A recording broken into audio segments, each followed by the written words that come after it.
Dios les bendiga. Amén. Amén o no amén. Amén. Ok, qué bueno que estén aquí despiertos, atentos a lo que el Señor tiene por comunicarnos y enseñarnos en esta mañana. Yo les animo a que me puedan acompañar a orar, porque el mensaje que voy a dar el día de hoy ha sido un poco pesado y difícil, y anhelo en Dios que pueda ser transmitido de la mejor manera. Así que les animo a que podamos orar. Gracias te doy, Dios, por esta mañana. Gracias, Señor, por tu amor inagotable, por tu paciencia, por tu misericordia, porque el día de hoy, Señor, estamos acá reunidos para escuchar tu voz, para alabar tu nombre, para exaltarte, para glorificarte. Y queremos, Señor, que sea tu Espíritu el que guíe nuestros corazones hacia tu verdad. Que nuestra mente, que nuestros oídos estén atentos, Señor, a lo que tú tienes por enseñarnos en esta mañana. Gracias, Señor, por tanta misericordia, porque no la merecemos. Y aún así, Señor, aquí estamos. Gracias te damos, Padre. En el nombre de Jesús. Amén y amén. Amén. Ok. Continuamos en nuestra serie Mensaje a las 7 iglesias. Y ya hemos hecho una introducción y ya hemos hasta ahora recorrido 3 iglesias. ¿Cuáles son las 3 iglesias que hemos estado viendo? A ver. Éfeso, Esmirna y Pérgamo. El objetivo es que al final de la serie usted ya se la sepa y pueda ubicar un poco qué le habló a cada uno. A través de cada una de las cartas que el Señor envió a las 7 iglesias en Asia, podemos ver que todas ellas eran diferentes, ¿verdad? Ya nos hemos dado cuenta. Hay cosas que el Señor les alaba, les exalta, y hay otras que el Señor les dice, esto tienes que corregir, esto estás haciendo mal. Y también les hemos comentado que como Iglesia Unidos, pues también el Señor camina en medio de nosotros y mira aquellas cosas que hay que corregir, y Dios a través de su palabra nos muestra qué es eso que hay que dejar atrás. La iglesia de Éfeso mantenía pureza doctrinal, pero habían dejado su primer amor, habían dejado de realmente palpar día a día ese amor por el Señor, de estar siempre con Él y darle esa prioridad. La iglesia en Esmirna se tenía que preparar para una tribulación que venía más pesada, aún más allá de lo que ya estaban sufriendo en ese momento. Y la iglesia en Pérgamo había aceptado en su congregación diferentes prácticas pecaminosas que estaban ofendiendo al Señor, que iban en contra de las prácticas que el Señor demanda. Y en esta mañana vamos a continuar con el mensaje a la iglesia en Tiatira. Y vamos a volver a ver esta figura en la cual el Señor resalta cualidades de esta iglesia, de esta congregación, y a la vez le señala aquellas cosas que debe dejar, que debe corregir. Por eso debemos estar atentos a su voz, hermanos. Hoy el Señor va a hablar a nuestros corazones en diferentes áreas, en diferentes temas. Y he rogado para que el mensaje de esta mañana sea claro, más allá de la torpeza que pueda tener yo en comunicarlo. Si recordamos un poco dónde está Tiatira, si ustedes ven ahí en el mapa, ustedes pueden ver que ya hemos visto las 3 de acá, Pérgamo, Esmirna y Éfeso. Y Tiatira se encuentra en este lugar. La región de Tiatira, o la ciudad de Tiatira, era conocida por sus numerosos artesanos y comerciantes. De hecho, se dice que ahí habían asociaciones de tintoreros. No sé si sabe qué es eso, ¿no? Los que tinturan. Tintoreros, curtidores, tejedores, alfareros y fabricantes de bronce. De hecho, esta ciudad era destacada por su producción de púrpura. ¿Qué es el púrpura? El púrpura era un tinte caro y prestigioso. No sé si usted recuerda dónde ha escuchado esto, pero en el libro de los Hechos, capítulo 16, versículos 14 y 15, se habla de una mujer llamada Lidia. Vamos a leer. Hechos, capítulo 16, versículos 14 y 15. Entonces una mujer llamada Lidia, vendedora de púrpura, de la ciudad de Tiatira, que adoraba a Dios, estaba oyendo. Y el Señor abrió el corazón de ella para que estuviese atenta a lo que Pablo decía. Y cuando fue bautizada y su familia nos rogó diciendo, si habéis juzgado que yo sea fiel al Señor, entrad en mi casa y posad. Y nos obligó a quedarnos. Acá se menciona una mujer de esta ciudad, de Tiatira, Lidia, y era vendedora de púrpura, era una comerciante, pero no de cualquier cosa, sino de algo llamado púrpura, que era un tinte muy caro y prestigioso. Y es interesante ver esto porque ya se nos hace referencia a esta ciudad y cuál era su dinámica en esta ciudad. De hecho, se decía que las personas que vendían púrpura tenían negocios que realmente eran lucrativos y exitosos, porque era algo muy costoso. De hecho, esta púrpura se obtenía de las glándulas de un caracol marino que llevaba el mismo nombre, púrpura, en aquella época. Se le empleaba ante todo para teñir telas. Y esto era muy usado y las personas de Tiatira eran conocidas por este tipo de comercio. Pero ¿qué más ocurría acá? La ciudad de Tiatira está ubicada en el camino de algo que se llama el Correo Imperial Romano. Prácticamente era una vía imperial por donde pasaban los mensajes, por las carreteras, los caminos por donde iban los mensajes. Eran las rutas de comunicación y comercio entre Asia Menor con Roma. Además de eso, la ciudad de Tiatira tenía influencia pagana y culto a Apolos. La ciudad tenía un fuerte componente religioso, pagano, con templos dedicados al dios griego Apolos y a otras deidades grecorromanas. Habían bastante. Los gremios, frecuentemente, hablando de los artesanos, de los tintoreros, exigían la participación en rituales idólatras, lo que representaba un desafío para los cristianos de aquella región. Estamos en la ciudad de Tiatira, una ciudad de comercio, una ciudad en la cual había muchos artesanos, vendedores, tintoreros y muchos más. Y en esta ciudad también había paganismo, había culto o había adoración hacia ídolos, y en este caso hacia el dios greco-romano Apolo. En esta situación es interesante situarnos porque los cristianos de aquella región, los cristianos de aquel momento, se encontraban ante esta exposición. Ellos estaban en una ciudad en la cual había comercio, pero también se exigía que se rinda adoración al dios griego Apolos. Ahora, además había una sacerdotisa que era la más importante allí, según la historia, que se llama Sambaté, y también se le daba adoración. Por todos lados había adoración a ídolos, había adoración a deidades que no tienen nada que ver, obviamente, con lo que las Escrituras enseñan. Y ante esto estaban expuestos nuestros hermanos de Tiatira. Y teniendo esto un poco en claro, en contexto de cómo era esta ciudad, qué es lo que creían, cómo eran las personas, hoy Tiatira no existe. Pero encima de esta ciudad, en las ruinas de Tiatira, se encuentra una ciudad moderna en Turquía que se llama Akhisar. Si usted desea puede poner ahí en Google Akhisar y ahí usted va a ver que se encuentra en donde tenemos el punto de Tiatira allí. Hermanos, ¿por qué les he hablado de esto? Esto les he hablado a manera de introducción para conocer un poco acerca de esta ciudad. Pero vamos a comenzar leyendo la porción que nos corresponde el día de hoy. Apocalipsis, capítulo 2, versículo 18. El primer título de este mensaje es El remitente. ¿Sabe qué es el remitente? El remitente es aquella persona que envía la carta. Apocalipsis capítulo 2, versículo 18, en la versión NTV dice: escribe esta carta al ángel de la iglesia de Tiatira.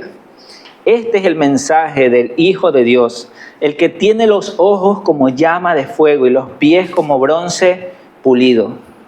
Una vez más, esta carta fue enviada a la iglesia de Tiatira, al ángel de la iglesia de Tiatira. ¿Qué significa esto? Que en esta ciudad de la cual hemos leído o escuchado en la introducción, ya había una comunidad cristiana allí. De hecho, si usted se pone a pensar, esta mujer llamada Lidia dice que estaba escuchando a Pablo y Dios abrió su corazón para que pueda entender y fue bautizada ella y su familia. ¿Y qué ha sucedido en el Nuevo Testamento cuando alguien conoce al Señor y más aún con toda su familia? Se van corriendo a predicar a los demás, van a comunicar ese mensaje del Evangelio.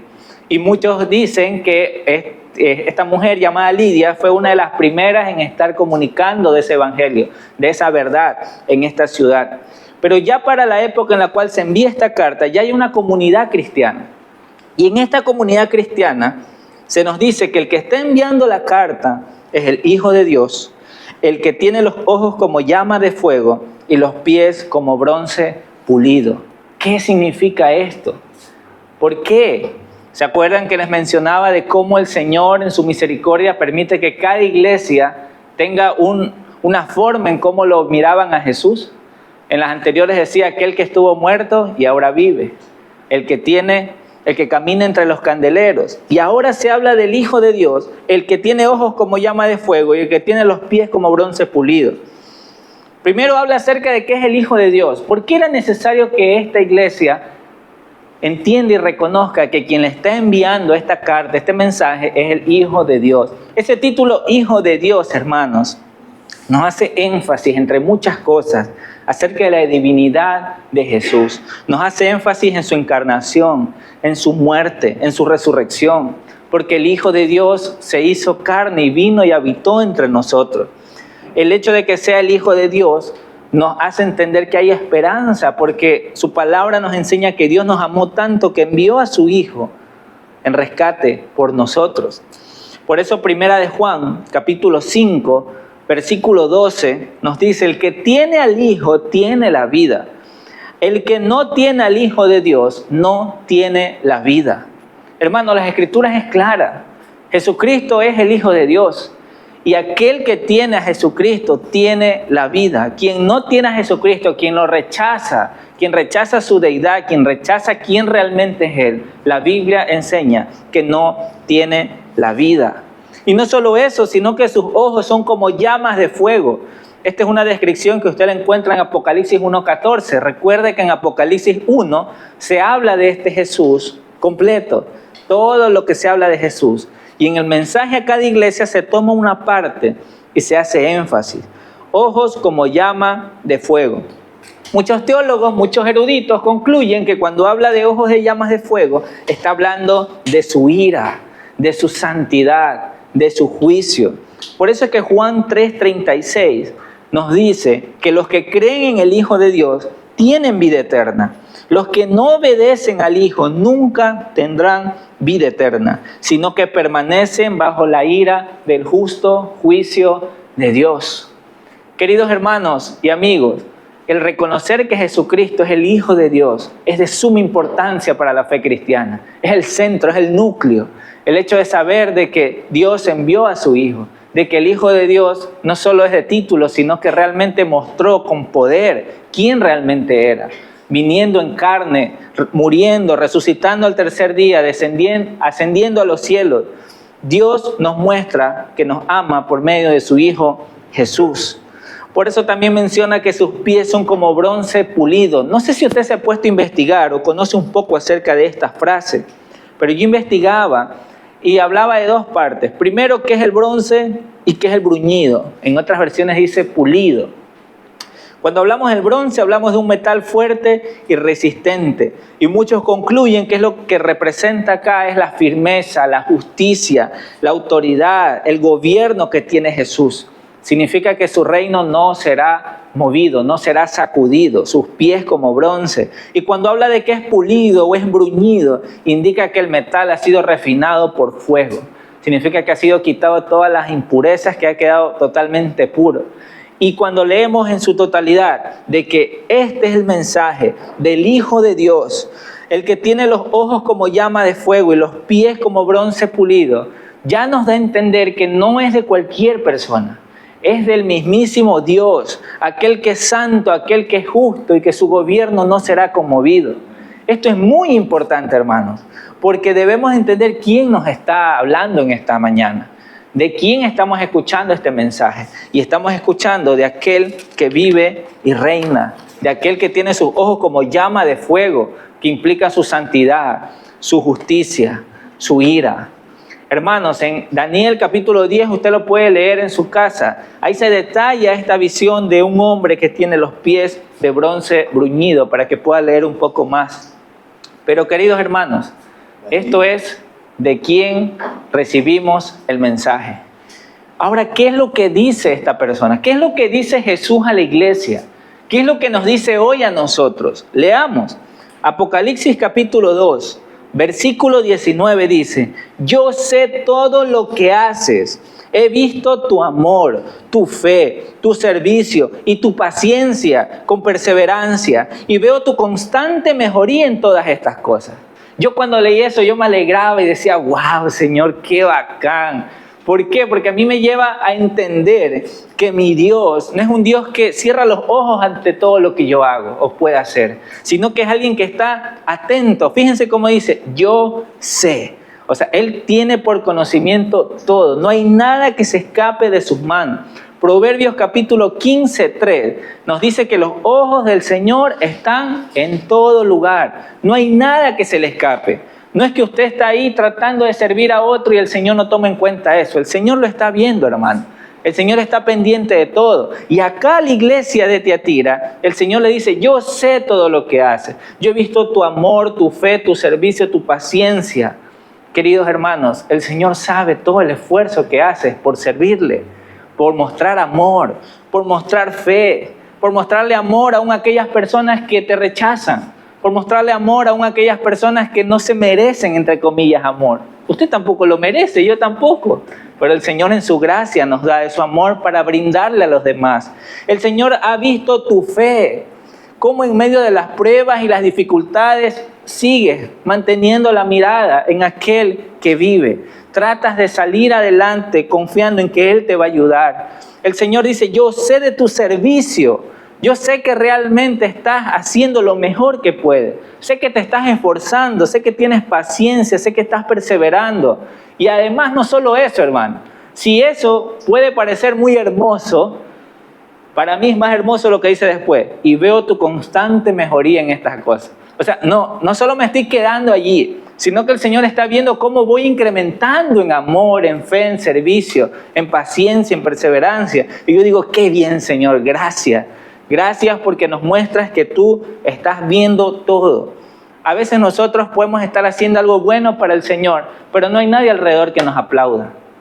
A veces uno dice, no, pero nadie me ve. Y hay de nosotros si hacemos las cosas para que alguien nos aplauda, porque de eso no se trata. Todo lo hacemos para el Señor. Él nos está viendo. Amén. Por eso el Señor mira esta iglesia. Recuerden que Él es el que camina entre los candelabros. Él va caminando y mira esta iglesia y reconoce qué es lo que ha hecho y la alaba y la aplaude. Un poco más, ángeles, miren, gócense. Pero no termina ahí. Si llega hasta ahí, yo diría, wow, qué excelente. Sí. Pero como todas las iglesias, hay algo que hay que corregir. ¿Saben por qué? Porque la iglesia no es una estructura física de 4 paredes, las cuales ahorita las construimos y ahí quedan. Y aún así, esto se deteriora con el tiempo. La iglesia de Cristo está compuesta por personas imperfectas que reconociendo su pecado buscan al Señor. Y en medio de eso se van perfeccionando. Por eso es que el Señor siempre tiene algo que decirle a su iglesia. Siempre tiene algo que decirle a sus hijos. Si usted se mira a sí mismo y cree que ya lo alcanzó, se está engañando. Usted está siendo uno de los más grandes mentirosos de la época. Porque el Señor siempre tiene algo que corregirnos, hermano. Y no solo a ustedes, sino a mí también, a todos quienes pertenecemos al cuerpo de Cristo. Por eso el Señor hace un llamado a la santidad con la siguiente porción que vamos a leer. Apocalipsis capítulo 2, versículos 20 al 23. Pero tengo una queja en tu contra. Cuando leo esto digo, chus. Señor, pero no que estaba todo bien. Tengo una queja en tu contra. Permites que esa mujer, esa Jezabel, que se llama a sí mismo profetiza, lleve a mis siervos por mal camino. Ella les enseña a cometer pecado sexual y a comer alimentos ofrecidos a ídolos. Le di tiempo para que se arrepintiera, pero ella no quiere abandonar su inmoralidad. Por lo tanto, la arrojaré en una cama de sufrimiento, y los que cometen adulterio con ella sufrirán terriblemente, a menos que se arrepientan y abandonen las maldades de ella. Heriré de muerte a sus hijos. Entonces todas las iglesias sabrán que yo soy el que examina los pensamientos y las intenciones de cada persona, y le daré a cada uno de ustedes lo que se merezca. Chuzo, ¿qué pasó, iglesia de Tiatira? Pero no que estabas bien en amor, en fe, en paciencia, en pureza. Cuando yo leo este contraste, yo digo, hermanos, nosotros pudiésemos mirarnos y decir, Señor, gracias porque en esto estoy bien, en esto estoy bien, en esto estoy bien. Pero Señor, ¿acaso no hay algo en lo cual deba mejorar? Y el Señor, claro que sí, ya te voy a decir, es en esto. En la iglesia de Tiatira el Señor dice, tengo algo en tu contra, algo estás haciendo que está mal y debes corregir eso. Debes de mantener la santidad. Y acá menciona un nombre de una mujer llamado Jezabel. Muchos concluyen en dos situaciones. ¿Realmente había una mujer llamada Jezabel en aquel momento? ¿O esto es una figura simbólica de entender, haciendo referencia al Antiguo Testamento a una mujer llamada Jezabel? Hablando, no sé si usted ha escuchado alguna vez esta frase, el espíritu de Jezabel. No, es que el espíritu de Jezabel está en esta iglesia. Más allá de hacerlo algo místico y de que por ahí anda un espíritu flotando, tiene que ver con el hecho de que las actitudes o la forma de vida de esta mujer muchas veces es replicada en persona, aún dentro de la misma iglesia. Entonces, si usted se anima a leer, anote para que lea en su casa, 1 Reyes 18, 19 y 20, usted va a ver acerca de esta mujer llamada Jezabel. Ella era quien destruía a los profetas del Señor e intentó eliminar el culto a Jehová en Israel. Eso usted lo va a encontrar en 1 Reyes 18. Esta mujer del Antiguo Testamento se propuso matar a Elías. ¿Usted ha leído acerca de Elías? El profeta que se enfrentó a los falsos profetas de Baal. Él quiso caer fuego del cielo. Gloria a Dios, uno dice. Sí, pero este mismo profeta, cuando se enteró de que Jezabel quería matarlo, le dio temor y se fue a esconder. Eso causó esta mujer en el corazón de un profeta de Dios, imagínense. Causó temor por lo mala que era. Esta mujer introdujo el culto a Baal, un dios pagano, en Israel, y ella mantenía o sustentaba a sus profetas, los animaba, los alimentaba para que puedan seguir promoviendo más estas enseñanzas del culto a Baal. Ella misma era dada para fornicaciones y hechicerías. Yo cuando leí esto me quedé, ¿en serio? Segunda de Reyes 9:22, si usted quiere leer esa porción, dice que ella misma, Jezabel, era dada para las fornicaciones y las hechicerías. Segunda de Reyes 9:22. Ella tramó el asesinato de un hombre llamado Nabot con mentiras para quitarle una herencia. O sea, uno lee esto de esta mujer y uno dice, esta mujer es terrible. O sea, obvio, pues esta mujer no era parte del pueblo de Dios. Esta mujer no era alguien que tenía temor en el Dios de los ejércitos. Era alguien pagano, era alguien que rendía culto a estos ídolos, a Baal, y obviamente hacía todo lo que Baal demandaba. Sacrificios, fornicaciones, hechicería. Pero acá llama la atención cómo el Señor a la iglesia de Tiatira menciona a esta mujer. Dice que esta mujer se hacía llamar profetisa. Y esto es muy importante, porque el libro de Apocalipsis no está diciendo allí que esta mujer era una profetisa, sino que esta mujer se hacía llamar una profetisa. Y ahí hay que meterle mucho ojo, mucha atención. Ella se hacía llamar una mensajera de parte de Dios. Ojo, ¿esta mujer dónde se encontraba? ¿Fuera de la iglesia o dentro de la iglesia? A ver, vamos a leer. Permites que esa mujer, esa Jezabel, que se llama a sí mismo profetisa, lleve a mis siervos por el mal camino. Bueno, no se nos especifica si estaba dentro o afuera, pero la iglesia estaba permitiendo que esa mujer engañe a quienes están dentro, a los siervos de Dios. Estaban siendo engañados por esta mujer que decía ser profetisa. Y ahí ya debemos de pensar una vez más, ¿no será lo mismo en esta época?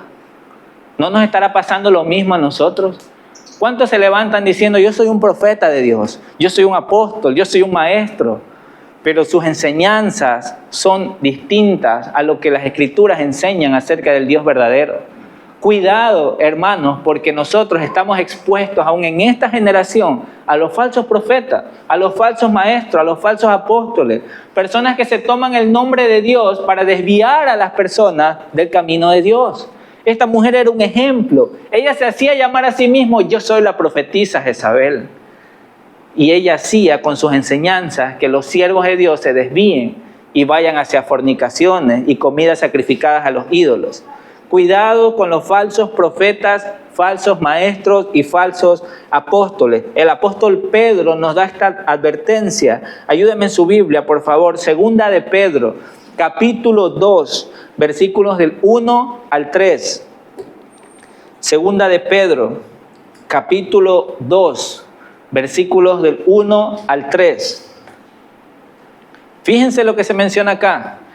En Israel también hubo falsos profetas, tal como habrá falsos maestros entre ustedes. ¿Está leyendo bien, hermano? Tal como habrá falsos maestros entre ustedes. Ellos les enseñarán con astucia herejías destructivas y hasta negarán al Señor quien los compró. Esto provocará su propia destrucción repentina. Versículo 2. Habrá muchos que seguirán sus malas enseñanzas y su vergonzosa inmoralidad. Y por culpa de estos maestros se hablará mal del camino de la verdad. Llevados por la avaricia, inventarán mentiras ingeniosas para apoderarse del dinero de ustedes. Pero Dios los condenó desde hace mucho y su destrucción no tardará en llegar. No sé si usted solo está mirando a su iglesia local, Iglesia Unidos, y solo viene los domingos y no se entera de nada de lo que pasa alrededor del mundo. Pero si usted es curioso y quiere investigar un poco más acerca de falsos profetas, falsos maestros, en otros lugares, usted se va a topar con que esto no solo le pasaba en la época del apóstol Pedro, sino que sigue pasando actualmente. Personas que hablando en nombre de Dios, llevados por su avaricia, inventan mentiras con tal de sacar dinero a las personas y comienzan a desviar al pueblo de Dios para que no honren al Señor. Empiezan a decir cosas que desvían al pueblo. Hermanos, ¿cómo nos protegemos ante eso? Usted y yo. ¿Qué podemos hacer? Si esto dice que va a suceder y que está pasando actualmente, ahí es donde entra la palabra del Señor en nuestras vidas. Yo les he preguntado algunas veces acá al frente, ¿cuándo fue la última vez que realmente aprendiste la palabra del Señor? Que leíste las Escrituras en tu casa, que oraste y le dijiste, Señor, háblame con tu verdad. O nos seguimos conformando con los domingos nomás escuchar la prédica y nada más. O quizás en la mañana me llega una notificación en la aplicación de la Biblia y lo leo y nada más. Ya cumplí con mi cuota diaria. Hermanos queridos, si nosotros no estamos arraigados, estamos realmente enlazados, entretejidos en lo que es la palabra del Señor, cuando venga un falso maestro no lo vamos a reconocer. Simplemente vamos a caer ante sus mentiras, ante sus enseñanzas y vamos a creer que lo que nos dice es lo correcto y vamos a terminar engañados y vamos a terminar deshonrando el nombre del Señor. Y cuando venga alguien de parte del Señor y te diga, eso está mal, tú le vas a decir, legalista. ¿Por qué me dices eso? Eso no es correcto.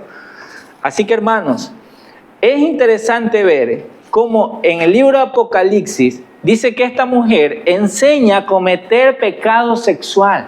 Yo digo, ¿cómo puede ser posible así? Que estos hermanos de Tiatira, siendo perseverantes en amor, en fe, en servicio, en paciencia, ¿cómo puede ser posible que se estaban dejando engañar por Jezabel, por las falsas enseñanzas de Jezabel? ¿Cómo puede ser posible, hermano?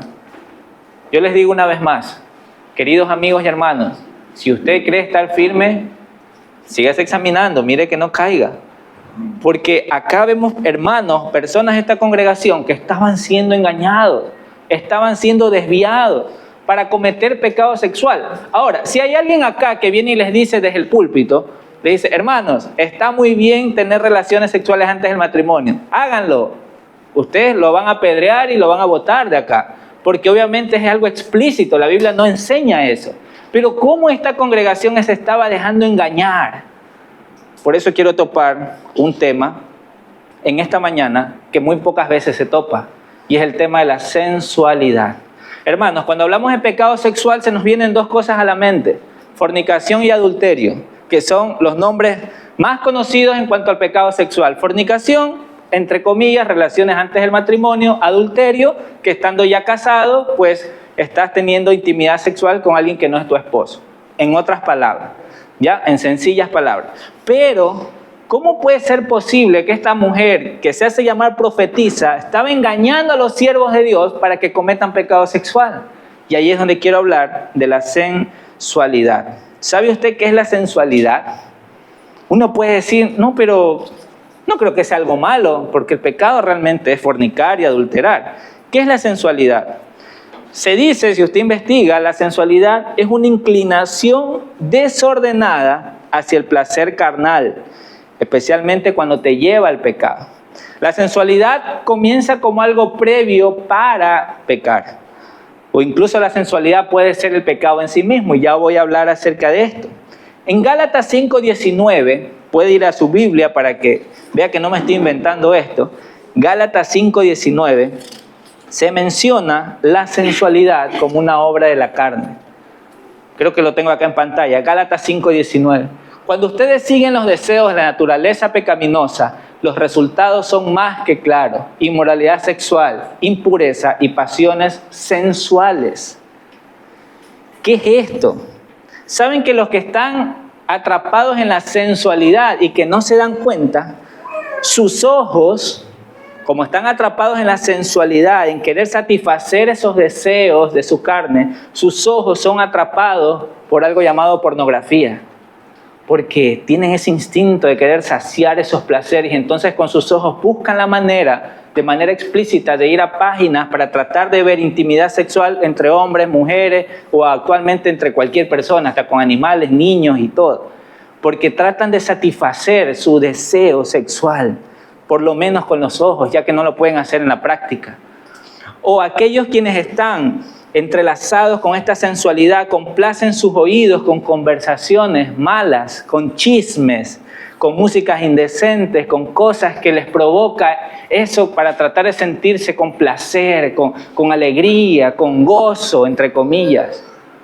Hermanos, creo que es necesario irnos examinando si es que realmente nosotros estamos atrapados con este tema de la sensualidad. Porque los que se entregan a la sensualidad se entregan a cosas como las que Pedro menciona. Primera de Pedro 4:3. El apóstol Pedro les dice a los creyentes: en el pasado han tenido más que suficiente de las cosas perversas que les gusta hacer a los que no temen a Dios.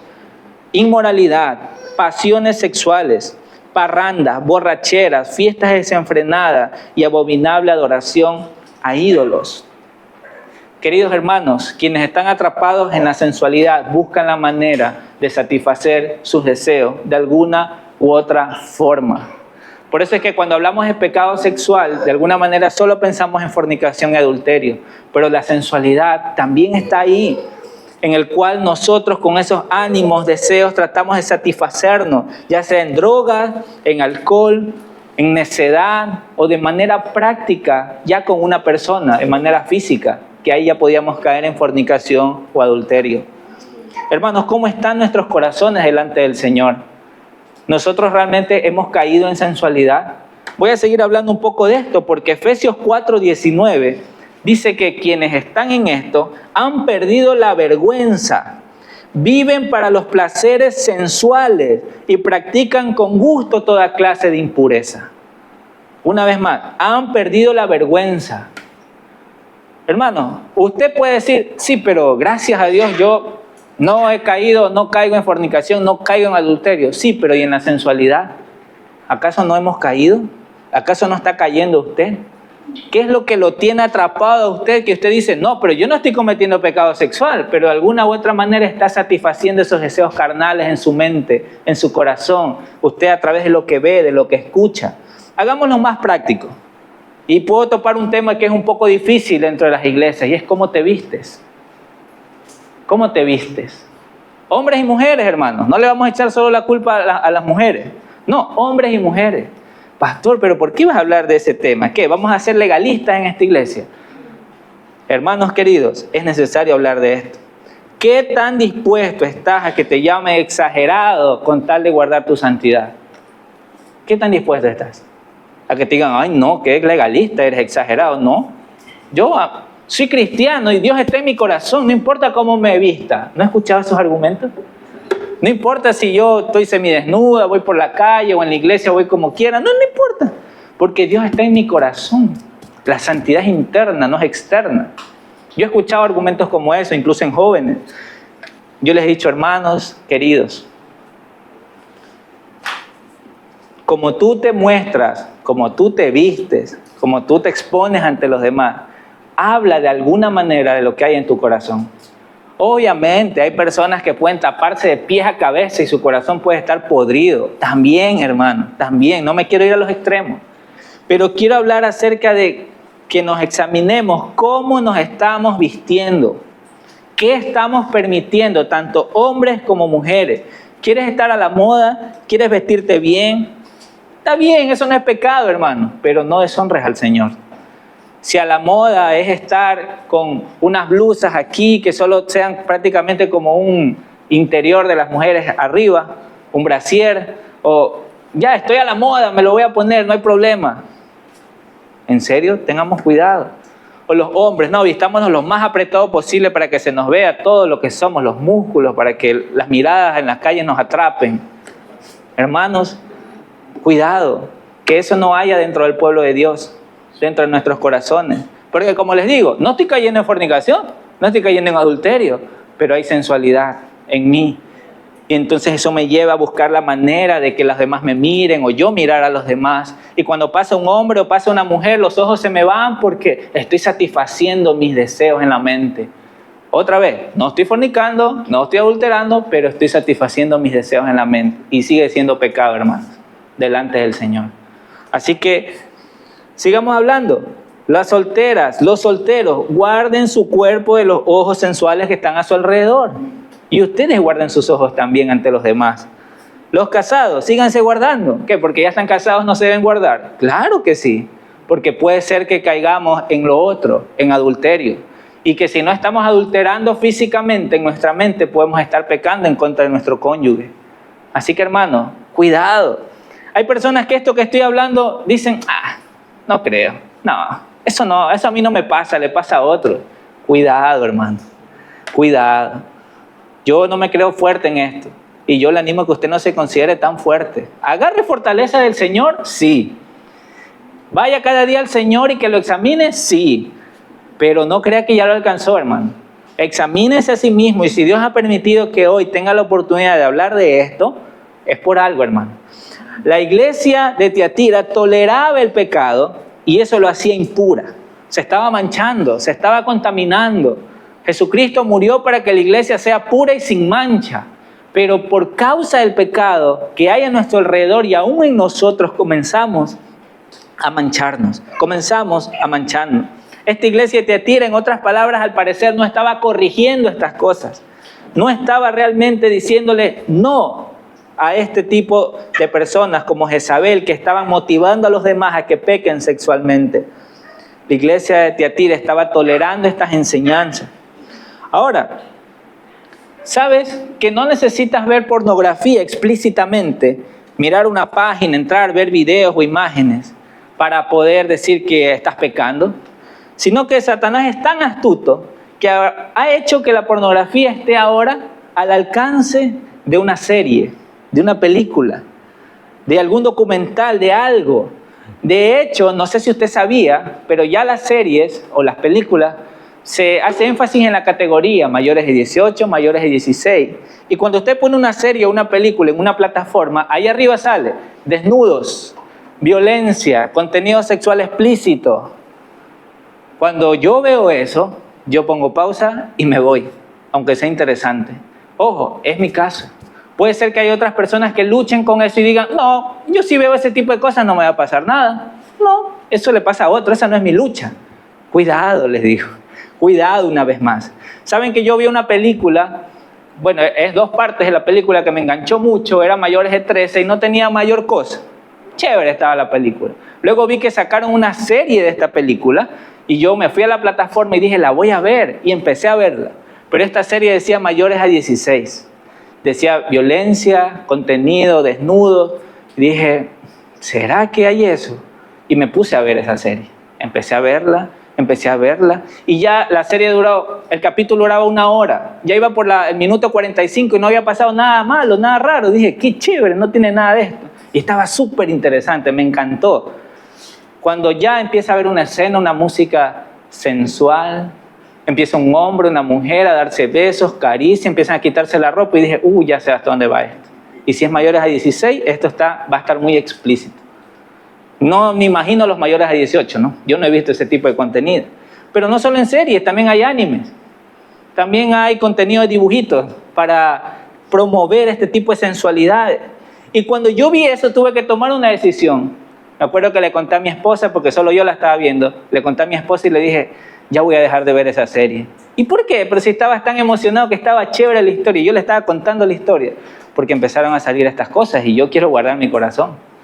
Por eso yo personalmente, es mi opinión, mi criterio, Luis Enrique Rea Morales, no puedo entender muchas veces cómo cristianos, como siervos del Señor, se permiten ver todo este tipo de contenidos, de desnudos, violencia, por más que la serie sea la mejor de todo el planeta, por más que la película sea la mejor de todos los tiempos.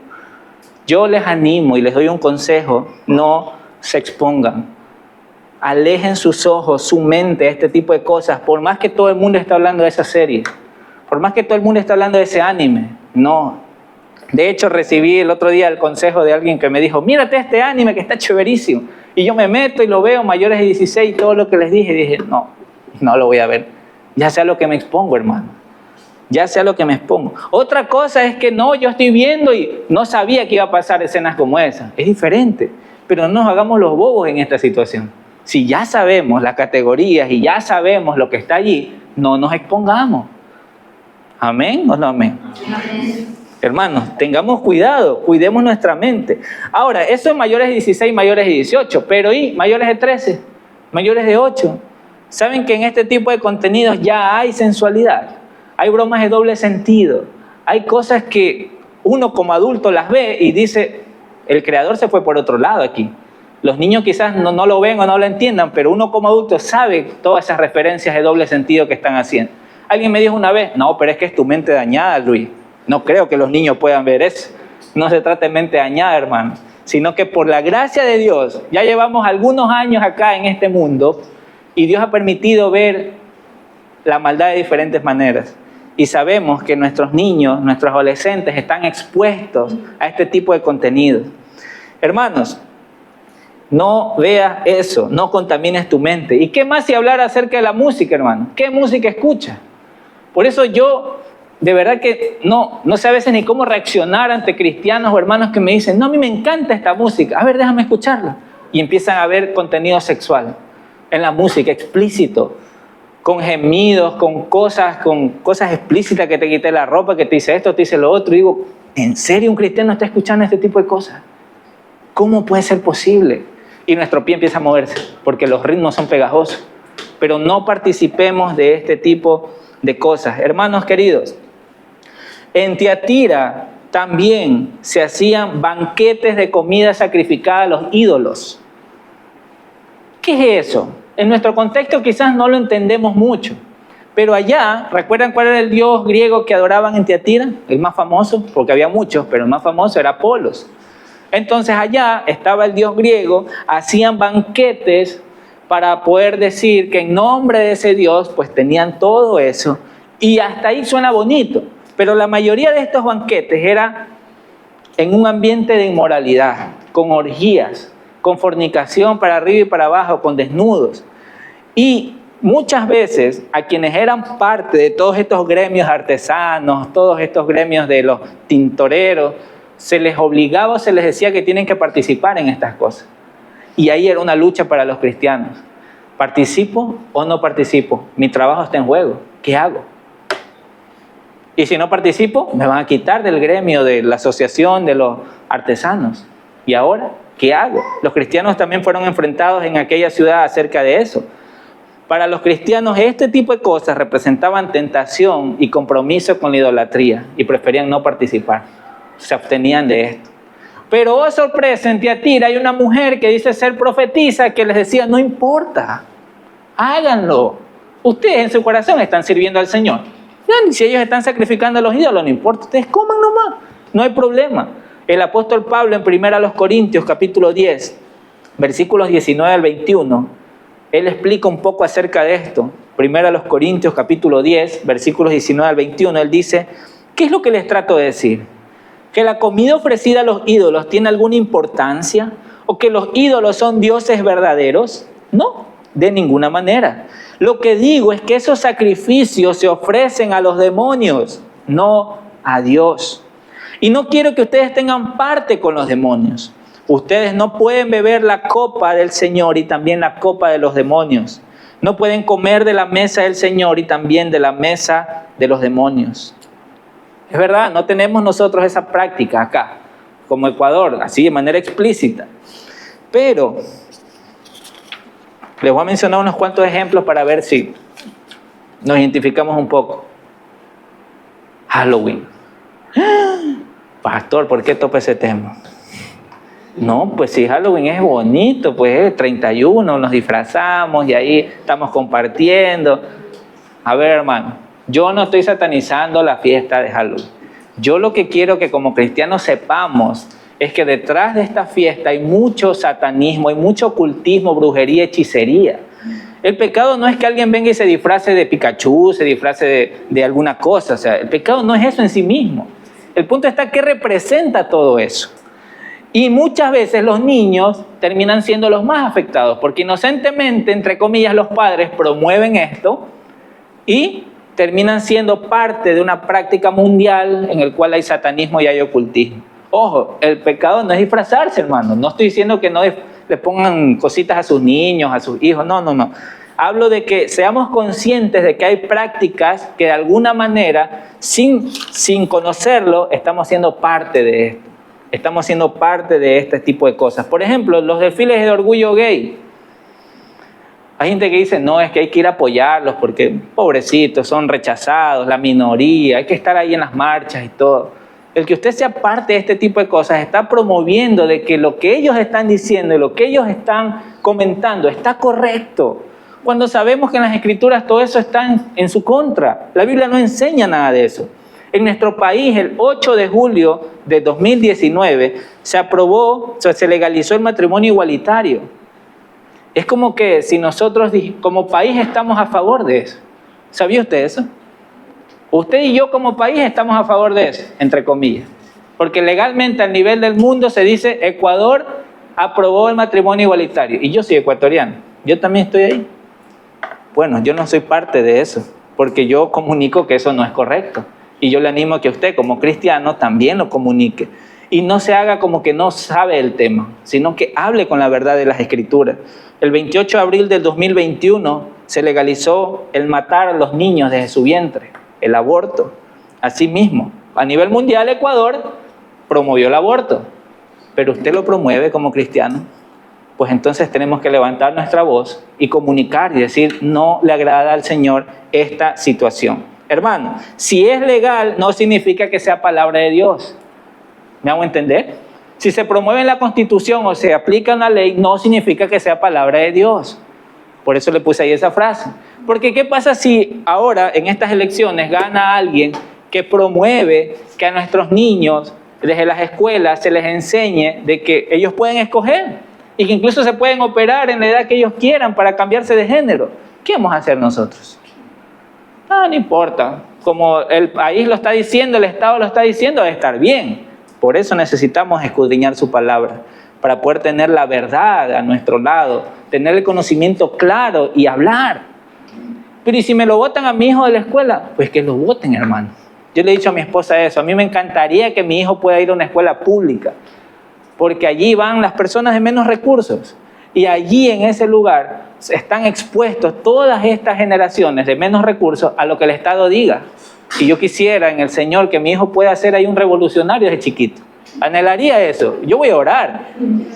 Y si hay problemas y llaman a los padres de familia, yo le he dicho a mi esposa, yo con mucho gusto voy. Le digo, bien, aquí estoy, dígame, ¿qué ha dicho mi hijo? Entonces, me encantaría eso. Pero desde pequeño en nuestros hogares tenemos que enseñarle a nuestros hijos qué es la verdad del Señor. No vaya a ser que hoy estamos siendo engañados por la profetisa Jezabel, entre comillas, y hacemos como que si nada pasara. El Señor nos dice, cuidado. Hermanos, Isaías capítulo 5, versículos 20 al 25, quiero que lo leamos, porque es algo que habló mucho a mi corazón y dije, Señor, ten misericordia de nosotros como país y como cristianos. Porque nosotros muchas veces nos quedamos callados. Isaías capítulo 5, versículos 20 al 25. ¿Lo encontró? Amén. Isaías capítulo 5, versículos 20 al 25, nos dice: ¿qué aflicción para los que dicen que lo malo es bueno y lo bueno es malo? Que la oscuridad es luz y la luz es oscuridad. Que lo amargo es dulce y lo dulce es amargo. ¿Qué aflicción para los que se creen sabios en su propia opinión y se consideran muy inteligentes? Qué aflicción para los que son campeones a la hora de beber vino y se jactan de la cantidad de alcohol que pueden tomar. Aceptan sobornos para dejar en libertad a los perversos y castigan a los inocentes. Por lo tanto, así como las lenguas de fuego consumen los rastrojos y la hierba se seca y la hierba seca se marchita y cae en medio de la llama, así las raíces de ellos se pudrirán y sus flores se marchitarán, pues han rechazado la ley del Señor de los ejércitos celestiales, han despreciado la palabra del Santo de Israel. Hermanos, cuidado, caemos en este grupo. Cuidado, a lo malo le empezamos a llamar bueno, en honor a la tolerancia, como veíamos la semana pasada, en honor al amor, paz y amor. Evitémonos problemas, eso nos dice el mundo.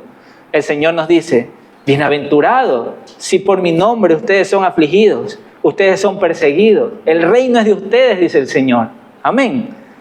Entonces no temamos, iglesia, y aprendamos a escuchar su palabra para que cuando venga profetizas como Jezabel a decirnos qué es bueno y qué es malo, le digamos: el Señor no dice eso en su palabra.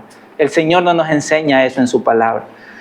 Como el apóstol Pablo dijo: más aún, si yo mismo o un ángel del cielo les predica un evangelio diferente, esa persona sea maldita, porque está yéndose en contra de lo que Dios ha dejado. Así que, hermanos, aprendamos en las Escrituras para no dejarnos engañar. Y termino con este punto. Ya sé que me hicieron el cartelito, pero ya voy a terminar, hermano. El último punto de este mensaje es la esperanza. ¿Saben por qué? Porque esta iglesia fue aplaudida. Esta iglesia también fue golpeada por el Señor para que reaccione.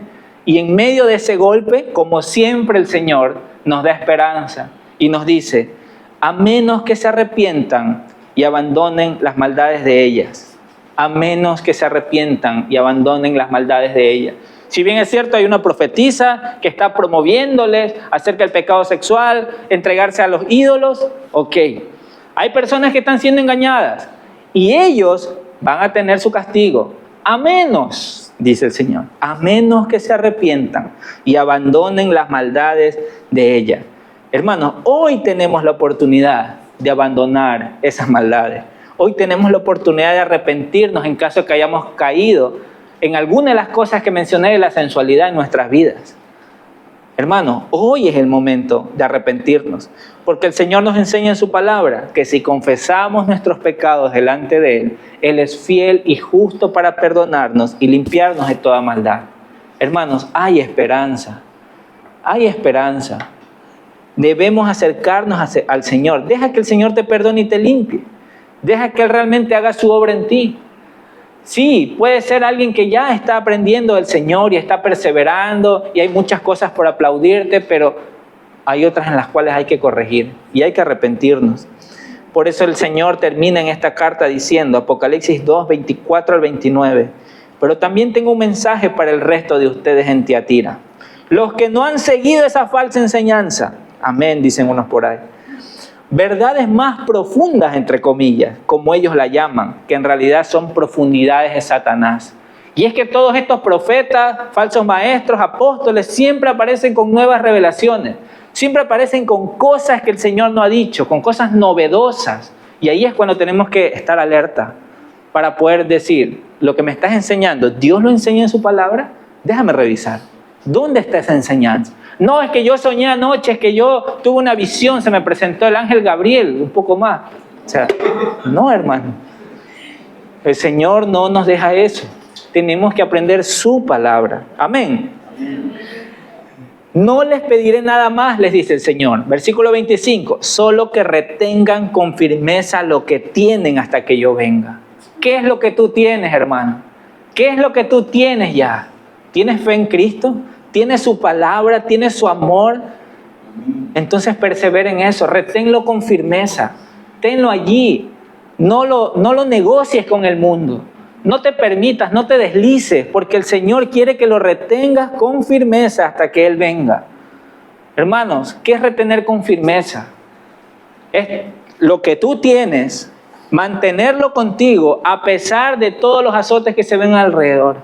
A pesar de que alguien venga y te diga, yo te lo compro. No, esto es mío. Esto me lo dio el Señor y lo voy a cuidar. Esto me lo dio el Señor y yo lo voy a proteger hasta cuando Él regrese. Por eso es que a la iglesia, las Escrituras se la llama columna y baluarte de la verdad, porque las Escrituras nos dicen que Jesucristo le dio esto a su iglesia, le dio esto a su amada iglesia, para que la iglesia tenga la verdad y la comparta, le hable al mundo de la esperanza que hay en Él. El versículo 26, todos los que salgan vencedores y me obedezcan hasta el final, miren los que les daré. Les daré autoridad sobre todas las naciones. Gobernarán las naciones con vara de hierro y las harán pedazos como si fueran ollas de barro. Tendrán la misma autoridad que yo recibí de mi Padre y también les daré la estrella de la mañana. Todo el que tenga oídos para oír debe escuchar al Espíritu y entender lo que Él dice a las iglesias. Yo sé que aquí se hace mucho énfasis en la autoridad que recibiremos. Y gloria a Dios por eso. Aquí está escrito. Pero no me quiero centrar en eso. Quiero hablar en la parte final. La estrella de la mañana nos será dada. ¿Usted sabe qué es la estrella de la mañana? Yo la escuché en unas músicas hace tiempo. Pero la Biblia habla acerca de la estrella de la mañana. ¿Sabe quién es la estrella de la mañana? Vamos a Apocalipsis, capítulo 22, versículo 16. Y este es el último versículo por si acaso. Apocalipsis, capítulo 22, versículo 16. ¿Qué nos dice? Yo, Jesús, he enviado a mi ángel con el fin de darte este mensaje para las iglesias. Yo soy tanto la fuente de David como el heredero de su trono. Yo soy la estrella brillante de la mañana. Lo que Jesucristo le está diciendo acá a la iglesia es, retén con firmeza lo que te ha dado hasta que yo venga, porque te será dada autoridad y también te será dada la estrella de la mañana. En otras palabras, tendremos a Cristo Jesús cerca a nosotros para tener esa comunión con Él. Claro, hoy lo tenemos por medio de su Espíritu Santo. El Espíritu de Cristo, el Espíritu de Dios está con nosotros, pero en aquel día, cuando Él venga en su reino y hayamos retenido con firmeza su verdad, Él mismo se entregará a su pueblo y estaremos con Él. Y ya no necesitaremos la luz del sol, sino que Él será nuestra luz. Amén. Amén. Hermanos, acerquémonos al Señor. Arrepintámonos de nuestro pecado y dejemos que limpie las impurezas que como iglesia de Cristo aún tenemos. Amén. Vamos a orar. Querido Dios, gracias te doy por esta mañana y por el tema que hoy me has permitido compartir. Quiero pedirte, Señor, por esta iglesia, por mis hermanos en la fe, por aquellos que nos ven, Señor, a través del video, para que podamos, Señor, delante de ti, ser atentos a lo que tú tienes por corregirnos. Señor, enséñanos cuáles son esas áreas, qué es lo que estamos haciendo mal, Señor, para poder pedirte perdón, arrepentirnos y hacer todo de nuevo otra vez. Gracias te damos, Dios, por las segundas oportunidades, porque hablas en nuestro corazón y tú no quieres que nos mantengamos así sucios, Señor, sino que tú nos quieres limpiar, tú nos quieres renovar. Y por eso te amamos, Señor, y te agradecemos porque no merecemos tanta gracia. Pero aún así, Señor, tú te entregas a ti mismo y te agradecemos porque por medio de tu Espíritu hoy podemos escuchar tu verdad, discernirla, Señor, tenerla en nuestra mente, en nuestro corazón. Y ayúdanos, Dios, a poder discernir cuando vengan enseñanzas a nuestros oídos, que no sean de parte de ti, que no estén en tu palabra, Señor. Que tal y como la iglesia de Tiatira estaba tolerando, Señor, a esta mujer llamada Jezabel, no permitas que nosotros seamos de los mismos. Ayúdanos, Dios, y enséñanos cuáles son esas áreas en las cuales hemos permitido deshonrar tu nombre. Gracias, Señor, por tanta paciencia y por hablar a nuestros corazones. Confiamos en ti y creemos que tú nos vas a limpiar. Oramos, Dios, en el nombre de Jesús. Amén y amén. Amén.